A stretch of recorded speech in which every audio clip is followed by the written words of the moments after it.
قارون کے متعلق آپ نے تاریخی ہدایت اور محاورے تو سنے ہی ہوں گے۔ یہ وہی شخص ہے جس کا ذکر اللہ نے قرآن مجید میں نشان عبرت کے طور پر کیا ہے۔ قارون کا قصہ اسرائیل اور اسلامی دونوں طرح کی روایات میں ملتی ہے۔ یہ بنی اسرائیل کا وہی امیر ترین شخص تھا جس کے خزانے کی کنجیاں 300 اونٹوں اور کھچروں پر لادے جاتے تھے، اور ہر کنجی چمڑے کی بنی ہوتی تھی جو ایک خزانے کی چابی تھی۔ تاریخی انسانی میں قارون سے زیادہ دولت اور شہرت کسی شخص کو عطا نہیں کی گئی۔ قارون حضرت موسیٰ علیہ السلام کے چاچا کا بیٹا تھا۔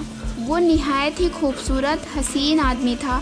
یہی وجہ تھی کہ بنی اسرائیل اور قبطی لوگ اسے منور کہا کرتے تھے۔ قارون جوانی میں اپنی قوم کا سب سے با اخلاق اور نیک افراد میں شمار کیا جاتا تھا۔ نیز توریت کا بہت بڑا عالم دین بھی تھا، کیونکہ اس کی پرورش موسیٰ علیہ السلام کے سائے الفت میں ہوئی تھی، اس لیے وہ کتاب کا علم بھی رکھتا تھا اور اچھی آواز کا مالک تھا۔ وہ توریت خوبصورت انداز میں تلاوت کیا کرتا تھا۔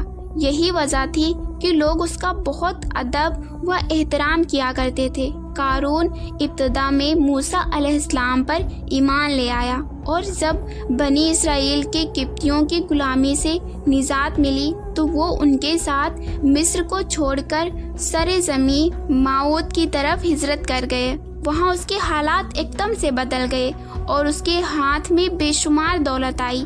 دیکھتے ہی دیکھتے وہ اپنی قوم کا امیر ترین شخص بن گیا، جس کا ذکر اللہ نے قرآن پاک میں کچھ اس طرح سے کیا ہے: بے شک قارون موسیٰ کی قوم سے تھا، پھر اس نے قوم پر زیادتی کی، اور ہم نے اس کو اتنے خزانے دیے جتنے کی کنجیاں اٹھانا ایک طاقتور جماعت پر بھاری تھی۔ ایک جگہ فرمایا، جب اس سے اس کی قوم نے کہا کہ اتراؤ نہیں، بے شک اللہ اترانے والوں کو پسند نہیں کرتا، اور جو مال اللہ نے تجھ کو دیا ہے اس کے ذریعے آخرت کا گھر طلب کر، اور دنیا سے اپنا حصہ نہ بھول، اور احسان کر جیسے اللہ نے تجھ پر احسان کیا، اور زمین میں فساد نہ کر، بے شک اللہ فسادیوں کو پسند نہیں کرتا۔ جب زکوٰۃ کا حکم نازل ہوا اور حضرت موسیٰ علیہ السلام نے اس سے عہد لیا تو اس نے یہ وعدہ کیا تھا کہ اپنے مال کا 1000واں حصہ زکوٰۃ میں نکالے گا۔ جب اس نے اپنے مال کا حساب لگایا تو ایک بہت بڑی رقم زکوٰۃ کی نکلی، لہٰذا اس کے دل میں حرص اور لالچ پیدا ہو گئی اور وہ زکوٰۃ کا منکر ہو گیا۔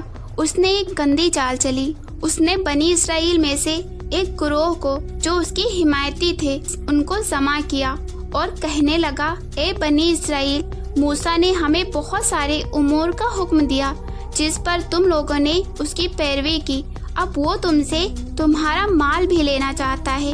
فلاں فاحشہ عورت کو لے کر آؤ تاکہ اسے کچھ پیسے دے کر موسیٰ علیہ السلام کو بدکار ثابت کیا جا سکے۔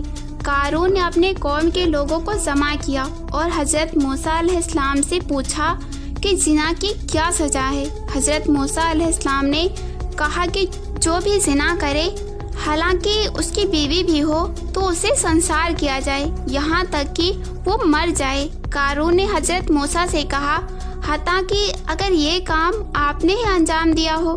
تو بھی موسیٰ علیہ السلام نے کہا، ہاں، حتیٰ کہ اگر یہ کام کو میں بھی انجام دوں تو یہی حکم ہے۔ قارون نے کہا، بنی اسرائیل یہ گمان کرتے ہیں کہ آپ نے فلاں فاحشہ عورت سے زنا کیا ہے۔ حضرت موسیٰ علیہ السلام نے فرمایا کہ اس عورت کو میرے سامنے لاؤ، لہٰذا وہ عورت بلائی گئی تو آپ نے فرمایا، اے عورت، اس اللہ کی قسم جس نے بنی اسرائیل کے لیے دریا کو پھاڑ دیا اور عافیت اور سلامتی کے لیے دریا کے پار کرا کر فرعون سے نجات دی، سچ کہہ دے کہ واقعہ کیا ہے۔ حضرت موسیٰ علیہ السلام کے جلال سے عورت سہم کر کانپنے لگی اور اس نے معصمۂ عام میں صاف صاف کہہ دیا کہ اے اللہ کے نبی، مجھ کو قارون نے کثیر دولت دے کر آپ پر بہتان لگانے کے لیے آمادہ کیا۔ اس وقت حضرت موسیٰ علیہ السلام ابتدا ہو کر سجدہ شکر میں گر پڑے اور بحالتے سجدہ آپ نے یہ دعا مانگی کہ اے اللہ، قارون پر اپنا قہر و عذاب نازل فرما دے، لہٰذا وہ تمام لوگ جو قارون کے ساتھ تھے وہ اس سے جدا ہو گئے۔ موسیٰ علیہ السلام نے اللہ کے عزم سے زمین کو حکم دیا تو زمین پھٹ پڑی اور قارون اور اس کے پیراکار اس میں دھسنے لگے، اور دیکھتے ہی دیکھتے قارون اور اس کا محل اور اس کا خزانہ سب اس زمین میں دھس گیا۔ جب یہ زمین میں معبود ہو گئے تو زمین کا شگاؤ دوبارہ بند ہو گیا۔ قارون کے اس دولت کے متعلق بہت سارے تاریخی حکایات نقل کی گئی ہیں، اور تا قیامت قارون اور اس کا خزانہ تمام انسانیت کے لیے عبرت بنی رہے گی۔